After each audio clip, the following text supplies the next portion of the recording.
Welcome to the Heartbreak Stories channel. Let's go for a walk and listen to a new story about a man who came home at the wrong moment and heard the truth he was never supposed to hear. He had a choice, fall apart or fight back. Now let's listen. I came home early one afternoon and heard my wife say something she never meant for me to hear. I walked out without a word and said nothing. What I discovered over the next few days was so calculated, so deliberate, that I still have trouble believing how close I came to losing everything. And I mean everything. My name is Dorian Brewster. I'm 46 years old. I work in commercial HVAC installation, been doing it for 22 years. I'm not the kind of man who talks much about feelings. Never have been. I wake up early, I do the work, I come home. That was the deal I made with myself when I was young. And for most of my life, it held together just fine. Jolene and I met when I was 27. She was 24, working the front desk at a physical therapy clinic in Columbus, Ohio. She had this way of laughing that made her room feel warmer. We got married 2 years later, bought a house in Westerville, and built what I thought was a solid life. No kids, that didn't happen for us, and after a while we stopped chasing it. We had the house, the dog, the routines. We had each other, or so I believed. Looking back now, I can see the signs I missed. The long evenings she spent on her laptop with the screen tilted away from me. The weekend team-building retreats at her marketing firm that seemed to happen more and more often. The way she stopped reaching for my hand at the movies. I noticed each of these things separately, but I never stacked them up. Maybe I didn't want to. Maybe I was just too tired from a long week of crawling through ductwork to ask the right questions. A man can build walls around his blind spots without ever picking up a single brick. The day everything changed started the way 100 other days had. I was halfway through service call at a strip mall on the north side when the supply house called. The part one needed wouldn't arrive until Thursday. Job done for the day, 2 hours early. I texted Jolene. No reply. Figured she was in a meeting. I stopped at the hardware store, grabbed a box of wire anchors I'd been meaning to pick up for a month, and drove home. I pulled into the driveway at 3:47 p.m. Her car was already there. I remember thinking she must have left early too. I came in through the side door off the garage, the one that opens into the laundry room, and I was shaking the dust off my jacket when I heard her voice carrying from the kitchen. She wasn't on a call. She was talking to someone in person. A man's voice, low and easy, answered her from somewhere near the island. I froze. He has no idea, Jolene said, and she wasn't whispering. She was relaxed, comfortable. Dorian's not the kind of man who looks too closely at anything. He just trusts. It's almost sad, honestly. The man laughed, a short, confident sound that told me he'd heard this kind of thing before. You don't feel anything for him anymore. There was a pause, not a hesitant one, a considering one, like she was deciding whether the question was even worth answering. I stopped feeling anything for Dorian a long time ago, she replied flatly. He's just furniture, and I hate him at this point. Useful furniture, but still. I stood in the laundry room with my jacket half on, and the world went very quiet. Not peaceful quiet, the kind of quiet that lands on you after something explodes. I did not move for what felt like several minutes. My boot was still untied from when I'd loosened it getting out of the truck. I looked down at it, focused on the lace, breathed. Then I turned around, stepped back outside, and pulled the door shut behind me without a sound. I sat in my truck in the driveway for a moment. I could see the kitchen window from where I was parked. Their silhouettes moved inside, unhurried, relaxed at home. My home. I started the engine and drove away. I didn't go far. I ended up at a park about 3 miles out, pulled into the empty lot by the baseball diamond, and just sat there with the engine off. Bruno, our German shepherd, wasn't with me. He was inside. That bothered me almost as much as everything else. I replayed her words. Useful furniture. Not broken, not over, not complicated. Furniture. Something you keep because getting rid of it is inconvenient. I didn't cry. I didn't hit the steering wheel. I just sat there and let it sink in the way cold water sinks into a shirt, slowly, completely, until there's no dry part left. By the time the sun started dropping behind the tree line, I had made one decision. I wasn't going to walk back in there and flip the table. Not yet. Not before I knew exactly what I was dealing with. I drove back an hour later. Her car was gone. The house was quiet. Bruno met me at the door like nothing had happened, tail going like a propeller.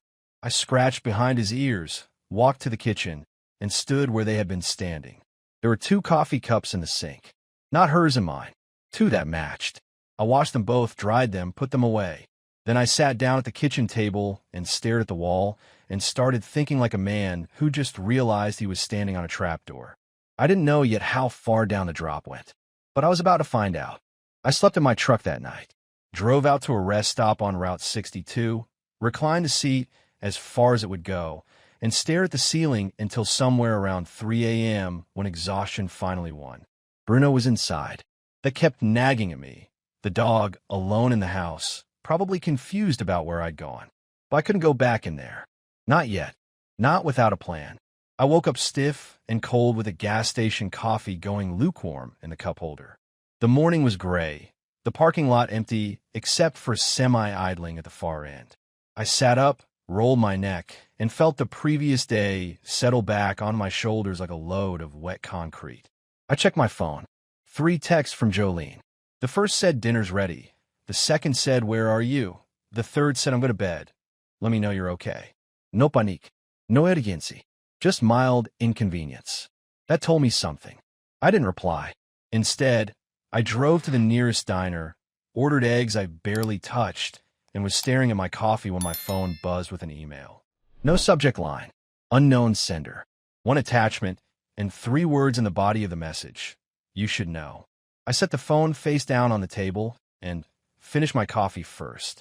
Not because I was calm, because I needed a minute before I let whatever was in that file into my head. When I opened it, the attachment was a video, 42 seconds long, filmed from across a restaurant. Low light, candles on the table, the kind of place Jolene always said was too pretentious for her taste. And yet there she was, leaning toward a man I didn't recognize, her hand resting easy on his forearm. She was smiling the way she used to smile at me in the early years, unguarded, lit up, fully present. Then the audio came through, muffled at first, then a few words cut clear. He'll never see it coming. That's the thing about Dorian. He always looks straight ahead. I put the phone face down again. The waitress came by, refilled my coffee without asking. I let her. I sat there for a long time. I didn't recognize the man in the video, but I'd remember his face if I saw it again. Sharp jaw, expensive watch, the easy posture of someone who'd never had to worry about a supply order or a busted compressor in the middle of July. He looked like someone who bought things rather than built them. I replied to the email. Who are you? Why are you sending me this? The response came back in under 10 minutes. I work at her firm. I've seen more than you have. This isn't new. If you want a full picture, I'll show you, but not here. My jaw tightened. I typed back, where? Millstone Diner on Broad Street. Tomorrow. Noon. Come by yourself. I paid for my breakfast, left a decent tip, and walked out into the gray morning air. I stood in the parking lot for a moment, hands in my jacket pockets, watching a crow work over something on the asphalt near the dumpster. Patient, methodical, taking what it needed one piece at a time. I understood that crow better than I had an hour ago. That afternoon, I drove past the house twice without stopping. The second time, I saw Jolene's car still in the driveway and a second vehicle parked half a block down, a dark gray SUV I didn't recognize. I didn't stop. I kept moving, circled back to Route 62, and checked into a roadside motel that charged by the week and didn't ask questions. The room smelled like old carpet and pine cleaner. The heater rattled. I sat on the edge of the bed and called Curtis. My older brother answered on the second ring, the way he always does. Curtis is 3 years older and about 10 years more practical than I'll ever be. He was in the middle of something. I could hear tools in the background, but he went quiet the moment he heard my voice. Talk, he said simply. So I did. I told him everything. The kitchen, the words, the video, the email, the meeting tomorrow. I talked for almost 20 minutes without stopping, and Curtis listened without interrupting once, which is unusual for him. When I finished, there was a brief silence on the line.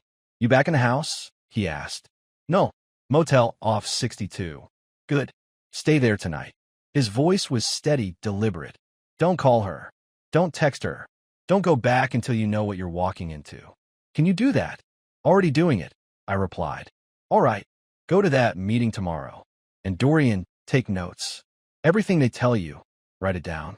Dates, names, amounts. Whatever it is. I told him I would. After I hung up, I sat in the dark motel room with the rattling heater and thought about the man in the video.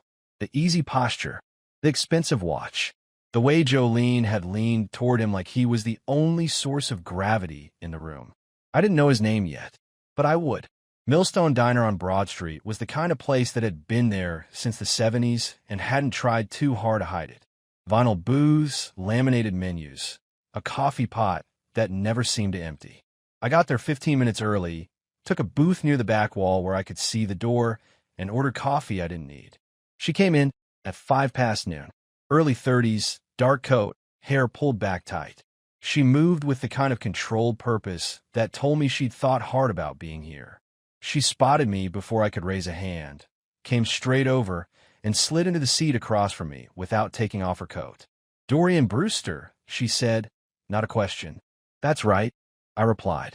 And you're Renee Stokes. She kept her voice low. I work in operations at Jolene's firm. Have for 3 years. She reached into her bag and pulled out a manila folder, setting it on the table between us like she was placing something fragile. I looked at it. Didn't touch it yet. Why are you doing this? I asked, watching her face. Renee pressed her lips together for a moment. Because I know what Dylan Fontaine does to people, she said carefully. He did it to me first.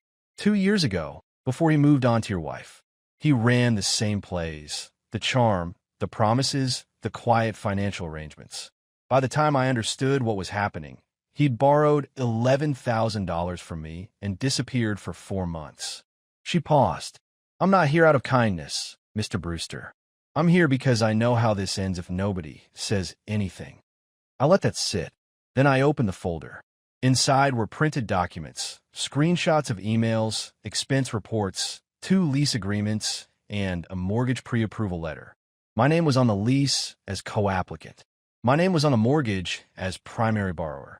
I'd never signed either document, never set foot in the properties listed, never spoken to the real estate agent whose name appeared at the bottom. My hand was steady as I turned the pages. I made sure of that. These signatures, I said quietly. They're not mine. No, Renee confirmed. She submitted everything digitally. Use your tax returns and pay stubs to back the income claims. Fontaine has done this before. He knows which documents to pull and which offices process things fast enough that nobody looks closely. I set the folder down and picked up my coffee. How long? The financial trail goes back about 14 months. That's when Fontaine started appearing in her calendar. Renee slid a printed sheet across the table, a timeline she'd put together herself, neat and dated. He's not a licensed real estate agent anymore. Got flagged for fraud 5 years ago in Tennessee. What he does now is harder to classify. He finds women in stable marriages with clean credit and helps them transition. I stared at the timeline. There was a date 3 months back with a note beside it. Lease amendment. EB's signature obtained. Jolene had handed me a document on a Tuesday evening when I was heading out to a neighbor's retirement cookout. Said the landlord needed an updated insurance waiver on the rental property we owned on Fremont Street. I signed it at the kitchen counter in about 12 seconds because she was standing there with a pen and I trusted her. 12 seconds. I closed the folder and looked up at Renee. There's a neighbor, I said. Lloyd Morgan. Lives 2 houses down from us. Older man, retired postal worker.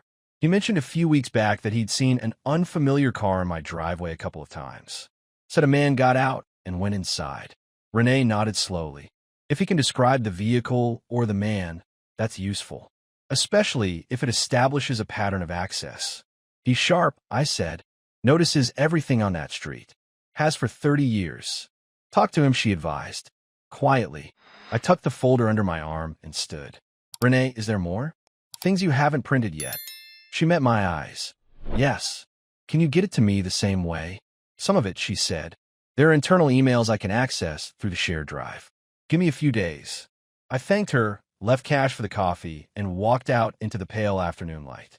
I sat in my truck for a moment before starting it, the folder on the passenger seat, the timeline face up on top. 14 months. property in 2 counties. My name on documents I'd never seen. I pulled out my phone and texted Curtis one word, tonight. He replied in under a minute. Here. Curtis lived 40 minutes north of Westerville in a converted farmhouse he'd spent 8 years fixing up himself. When I pulled into his gravel driveway just after 6, the porch light was already on and his truck was parked with the tailgate down like he'd been waiting. I came in through the back door. He had a dry erase board set up on the kitchen wall already. 3 columns, documents, people, timeline. I almost smiled. Curtis had always been the one who organized things when the world got messy. While I was the kind of man who fixed the problem in front of him, he was the kind who mapped every problem he could see coming. He poured coffee without asking, set it in front of me, and sat down across the table. Show me. I laid the folder out piece by piece. He went through it methodically, reading each page fully before moving to the next, making small notes in the margin of a legal pad. When he got to the mortgage pre-approval, he stopped.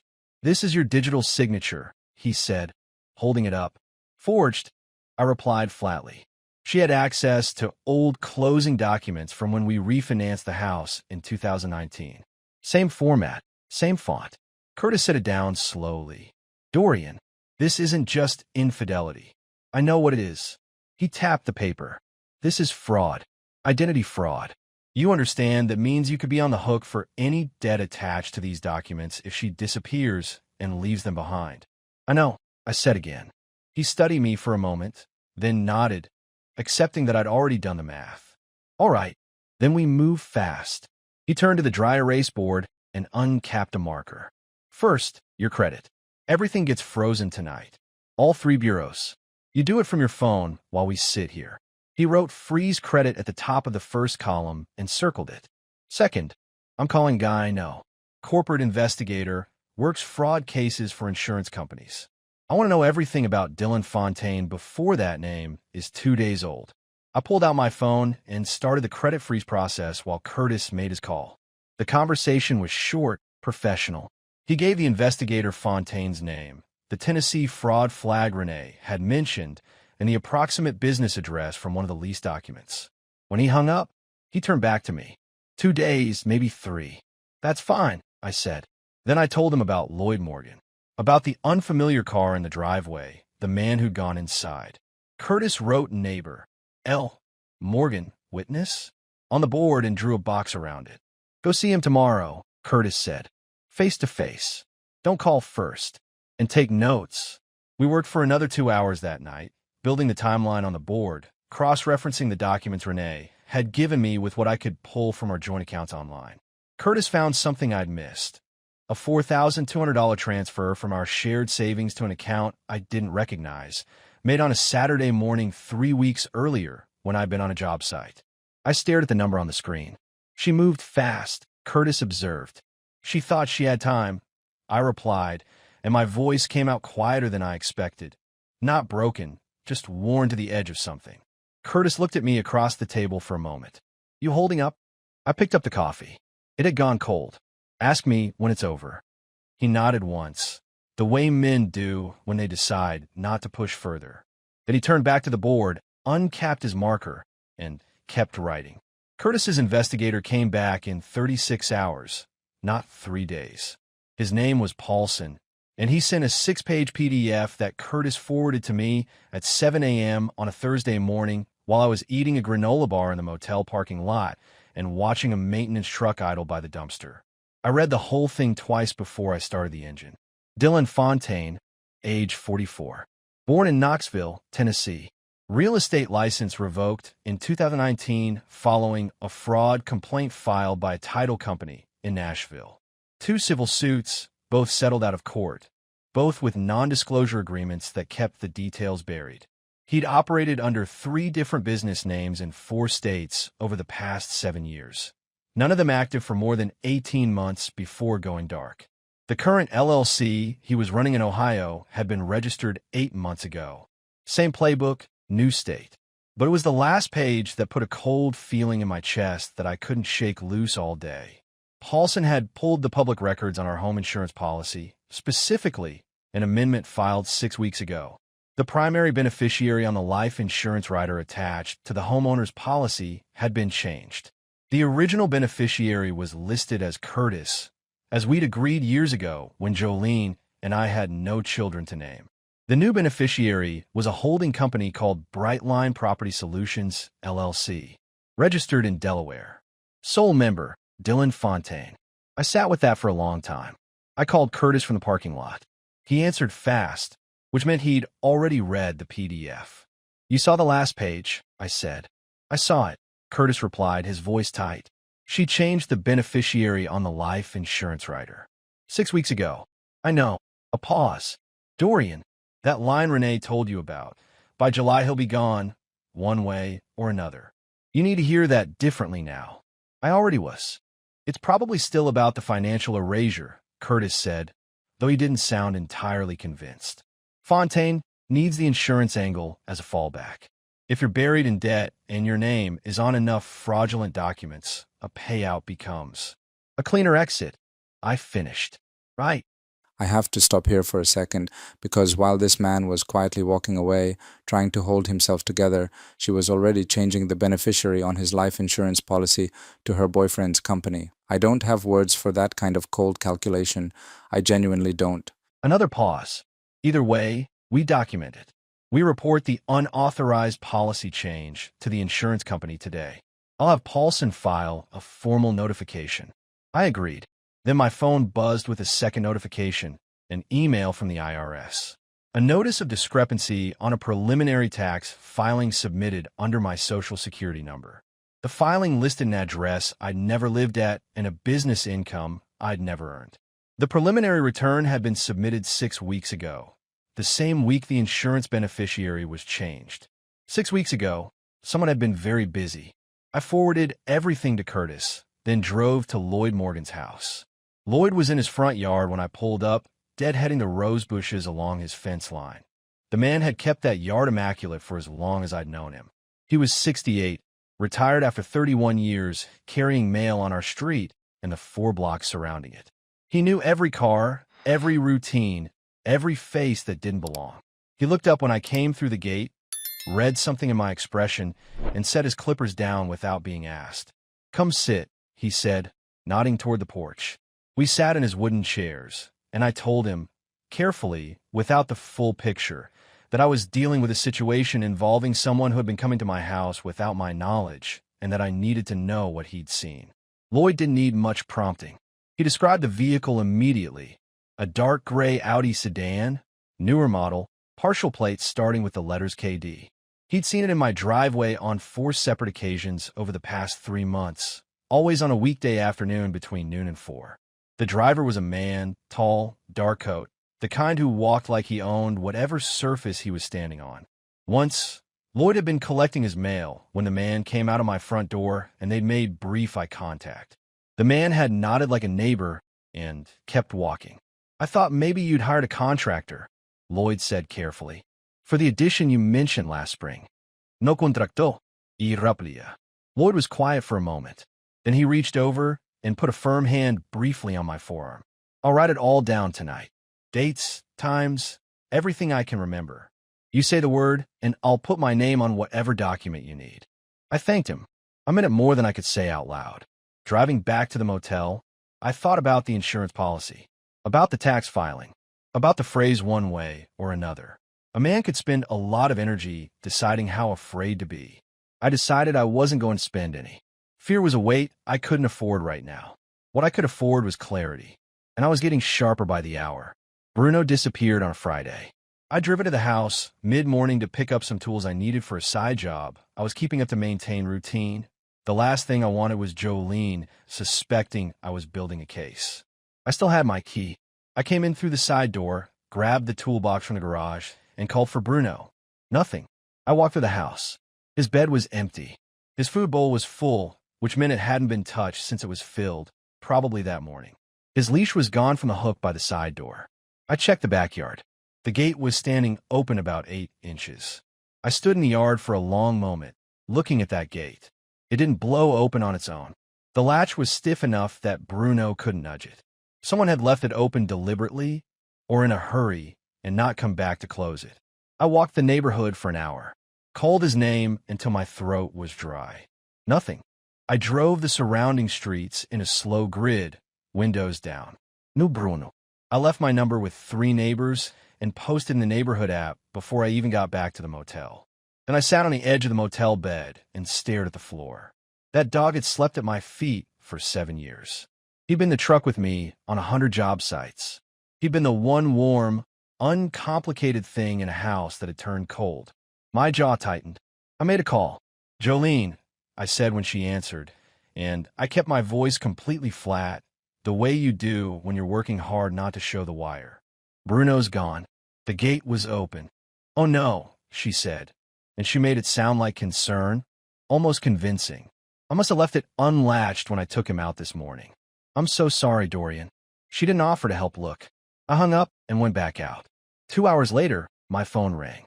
It was the Hendersons 4 blocks north, retired couple, always out walking. They'd found Bruno sniffing around their back fence and recognized him from the neighborhood app. I drove there in 10 minutes, and when I opened the truck door, Bruno launched himself at me like he'd been searching just as hard from his end. I drove him straight to Curtis's house. He wasn't going back. The second thing that hit me that week came from a different direction. My friend Paul, we'd worked together on a commercial job 3 years back, stayed in occasional contact, sent me an awkward text on Sunday afternoon. "Hey man, heard you've been having some trouble at home. Just wanted to check in. Jolene mentioned you've been stressed and kind of checked out lately. You okay?" I read that message 4 times. Jolene had been working the room. She was already building her narrative, the distant, unreliable husband who'd emotionally abandoned her, setting the stage so that when the collapse came, witnesses would nod and say they'd seen it coming. I called Paul back directly. Didn't text, called. "What exactly did she tell you?" I asked. Paul hesitated. "Just that you've been distant, disappearing for days without explanation. That she was worried about you." "Paul," I said evenly, "I need you to hear me clearly. I'm not going to go into detail right now, but what you're being told is a version of events that was constructed deliberately. When this is over, I'll sit down with you and walk through all of it. Until then, I'd appreciate it if you'd keep what I'm telling you in mind before you form any opinions." There was a long pause. Then Paul said, "Understood." That was enough for now. I drove back to the motel with Bruno curled up on the passenger seat, his head on my thigh the whole way.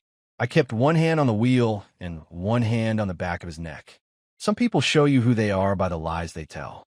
Others show you by who they try to recruit to tell those lies for them. Jolene had just shown me both.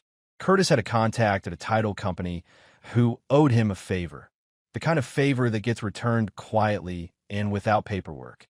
Through him, we confirmed that the property in Cleveland that Jolene and Fontaine had been building toward was scheduled to close in 11 days. 11 days. The mortgage pre-approval was still active. My name was still on it. If we didn't move before that date, the transaction would record with my digital signature on the deed, and I'd be legally attached to a property I'd never seen, financed through income documentation I'd never provided. We were not going to let that happen. But before we touched the legal machinery, Curtis wanted one more piece. Something with her voice on it. Something that would put her knowledge of the scheme beyond any reasonable doubt. Renee made the call. She reached out to Jolene on a Tuesday morning under the pretext of needing guidance on a vendor contract. A routine enough request, given Renee's role in operations. They met in the small conference room on the second floor of the firm, which Renee knew had a faulty ceiling speaker that the IT department had been ignoring for months. She wore a small digital recorder in the breast pocket of her blazer, the kind that picks up a room conversation clearly at 6 feet. Curtis and I sat in his truck in a parking garage 3 blocks away and waited. Renee was in there for 41 minutes. When she came out and got in her own car, she texted one word: "Good." That evening, the 3 of us sat at Curtis's kitchen table and listened to the recording on his laptop with the volume turned up. Most of it was professional, vendor terms, approval chains, the mundane scaffolding of a working day. But then Renee steered the conversation with a casual comment about how stressful it must be juggling everything, and Jolene's voice shifted. Relaxed, confident, the way people talk when they think they're among allies. "Honestly, the hardest part is the waiting," Jolene said on the recording, her voice clear and unhurried. Everything's almost in place. Dorian's name is on the Cleveland property, the insurance is sorted, and once we get the tax situation finalized, there's nothing left to untangle. Renee's voice, carefully neutral, and Dorian doesn't know any of it. A pause. Then Jolene, almost lightly. Dorian trusts everything I hand him. I've been handing him things for 19 years. He's never once looked twice. I sat at that table and listened to my wife describe me like a lock she'd learned to pick without effort. Curtis had his arms crossed and his jaw set. He didn't say a word until the recording ended. Then he reached over and closed the laptop. "That's enough," he said quietly. The next morning, I drove to our bank, not the branch we normally used, but the main downtown location, and sat across from a fraud specialist named Gerald Holt, who had the careful manner of a man who'd heard a lot of difficult things and learned not to show it. I laid out the documentation and the order Curtis, and I had organized it. The forged mortgage application, the unauthorized insurance amendment, the fraudulent tax filing, and a printed transcript of the relevant portion of the recording with a timestamp reference. Gerald reviewed everything without interrupting. When he finished, he removed his glasses and set them on the desk. "Mr. Brewster," he said, "there are 2 transfers I need to flag for you immediately." He turned his monitor toward me. "The first is a transfer of $4,200 that cleared 3 weeks ago from your joint savings to an external account. The second is a pending transfer, initiated yesterday, of $22,000 from your joint home equity line. This one is not yet settled. $22,000. I looked at the screen and kept my breathing even. "How long do I have to stop the pending transfer?" I asked. Gerald picked up his phone. "I'm going to make that call right now." He did. The transfer was flagged, then frozen pending investigation. Gerald assured me it would not settle while the fraud review was open. He also placed a hold on any further transactions from both accounts that didn't require in-person verification with valid identification. I shook his hand when I left, walked out into the midday light, stood on the sidewalk for a moment with my hands in my pockets. $22,000. Gone in a day if I'd been 2 hours later. I texted Curtis. Transfer stopped. Bank is opening a fraud review. His reply came back in 30 seconds. Good. Now we let it breathe, and we set up the next move. The next move was the firm. Renee arranged the meeting with the firm's regional director through the standard scheduling system. No flags, no irregularities. She requested a performance and compliance review under the pretense of an internal audit process the firm ran annually. Jolene received the calendar invite the same as everyone else. She confirmed it without a second thought, which told me she still believed she was invisible. She wasn't. The meeting was scheduled for a Thursday afternoon. Curtis and I spent the 2 days before it making sure the red folder Renee was going to hand the director was airtight. We printed everything. The expense reports with dual guest hotel receipts, the travel reimbursements tied to inactive project codes, the email threads between Jolene and Fontaine that Renee had pulled from the share drive, and the documented connection between Fontaine's current LLC and 2 prior fraud cases in other states. We added one more item the night before, a summary page that Paulson had drafted, laying out how Fontaine's company appeared in the vendor contact list for the firm under a name that didn't match his license history. He had, at some point in the past 8 months, attempted to pitch consulting services to Jolene's firm using a business alias. Jolene had not disclosed her relationship with the vendor. That alone was a terminable conflict of interest under the firm's own code of conduct. Renee walked into that meeting with the folder under her arm and came out 41 minutes later. She texted me 2 words. She knows. Jolene called me 7 times that afternoon. I watched the phone light up on the passenger seat of my truck and didn't touch it. She sent 2 emails. I read the subject lines. "We need to talk," and "Please, Dorian," and closed the app. That night, for reasons I still don't fully understand, I needed to go back to the house. Not to confront her. Not to retrieve anything critical. I think I needed to stand in the place where it all began and confirm that I was still standing. I went at 11:30. Her car was in the driveway. The porch light was off. I used my key on the side door, the same door I'd come through the afternoon I overheard her in the kitchen. I moved quietly through the mudroom and into the hallway. She was in the kitchen. standing at the counter with a glass of water in her hand, still dressed, like she hadn't been able to bring herself to go to bed. She heard me and turned. We looked at each other across the kitchen. There was no version of Jolene I had ever seen that looked like this. Not angry, not defiant, not even caught. She looked small, like something had been removed from behind her eyes, and what remained was just the outline of the woman I'd married. She opened her mouth once, then closed it. I didn't speak either. I walked to the hall closet, pulled out the fireproof box we kept on the top shelf, birth certificate, old tax returns, the original deed to the house, our marriage certificate, tucked it under my arm, and walked back through the kitchen toward the side door. She found her voice when I was almost past her. Dorian. Her voice was barely above a whisper. I can explain. I stopped, turned, and looked at her one more time. No, irrabolia quietly. You really can't. Then I walked out, pulled the door shut behind me without a sound. The same way I'd left the first time, the day I overheard her say, I meant nothing. Except this time, I wasn't leaving because I was broken. I was leaving because I was done. I drove back to Curtis's house, sat in the dark driveway for a minute. Bruno was on the back seat, his head resting on the armrest, watching me with the patient attention that dogs apply to things they don't understand but accept anyway. I reached back and put a hand on his side. Last time I told him. He thumped his tail once against the seat and closed his eyes. 8 days before the Cleveland property was scheduled to close, I made the call. I'd gotten the name of the listing agent from the mortgage pre-approval document, a woman named Carla Hendricks, a mid-sized real estate office in the Cleveland suburbs. I called from my cell, identified myself fully, and told her clearly that I had never agreed to purchase the property in question, had never met with her or anyone at her office, and that the inclusion of my personal information, my income documentation, my credit history, and what appeared to be a digital facsimile of my signature had been done without my knowledge or consent and was currently the subject of an active fraud investigation with both my bank and local law enforcement. She went quiet for a long moment. Mr. Brewster, she said carefully, I was under the impression that both parties had reviewed and approved all documentation. I understand what you were told. I replied. I'm telling you what's true. I'd suggest you speak with your broker and your legal counsel before this goes any further. She confirmed the file would be placed on immediate hold pending review. The closing was suspended. I sat in my truck outside a coffee shop on the east side of Columbus and let the news settle. Curtis was in the passenger seat. While I put the phone down, he exhaled slowly through his nose, the way he does when something difficult goes the right way. Done, I said. Done, he agreed. But Fontaine wasn't done.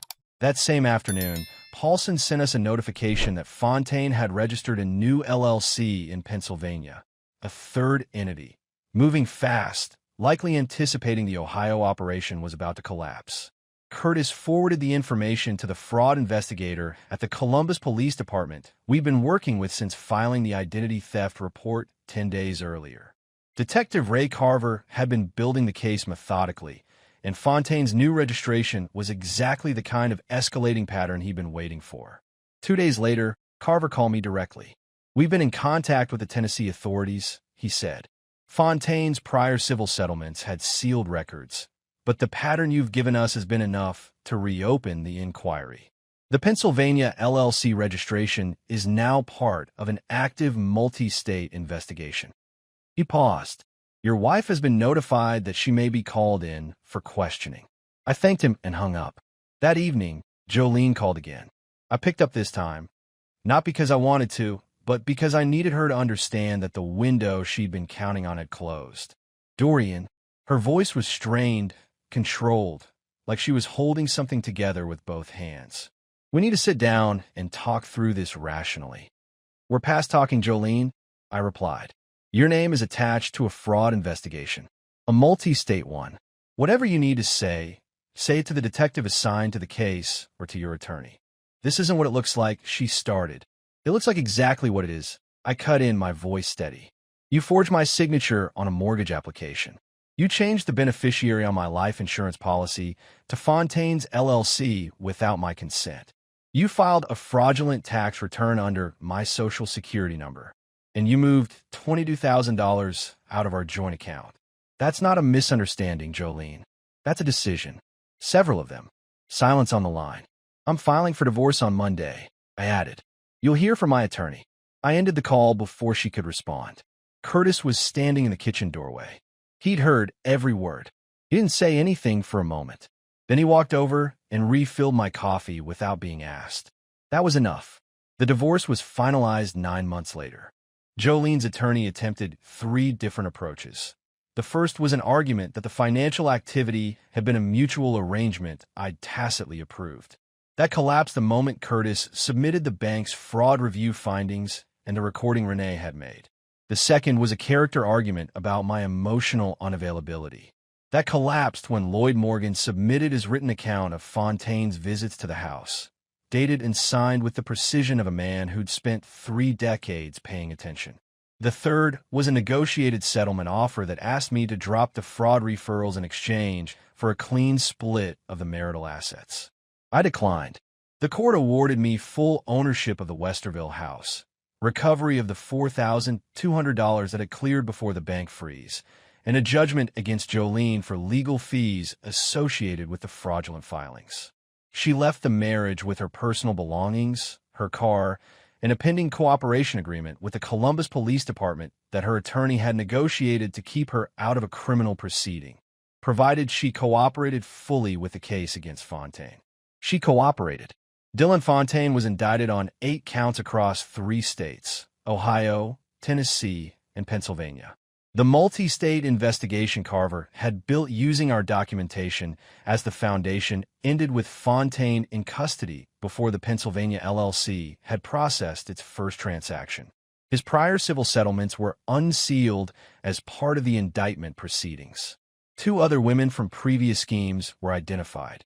Neither of them had known the other existed. Renee Stokes was quietly promoted within the firm 4 months after the investigation closed. She never asked for recognition, and I never offer it publicly. But I sent her a letter. A real one, handwritten, 2 pages. I told her what her decision had meant. She replied with a card that said simply, "He won't do it to anyone else now. That's what matters." Lloyd Morgan still tends his rose bushes. I still wave from the driveway when I drive past, which I do less often now since I sold the Westerville house 8 months after the divorce and bought a smaller place with a good garage on the edge of town. The kind of place a man can work in on a Saturday morning without answering to anyone. Bruno has taken to the new yard with the enthusiasm of a dog who has never once held a grudge in his life.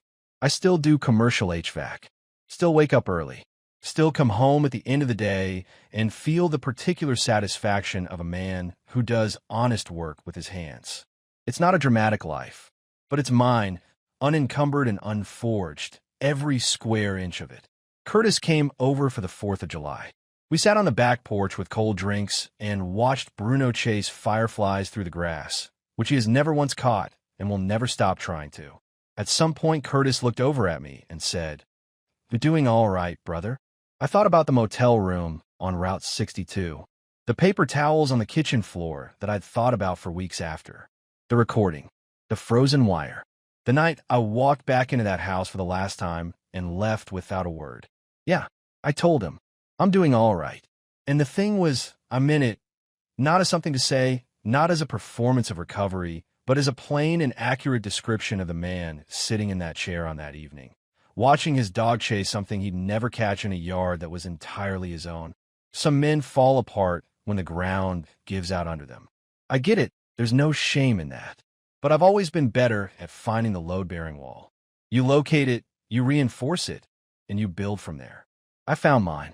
I built from there. This man never once lost himself. He didn't scream, he didn't beg, he just got quiet and got to work. That's what real strength looks like. Thank you for listening, and I'll see you in the next one.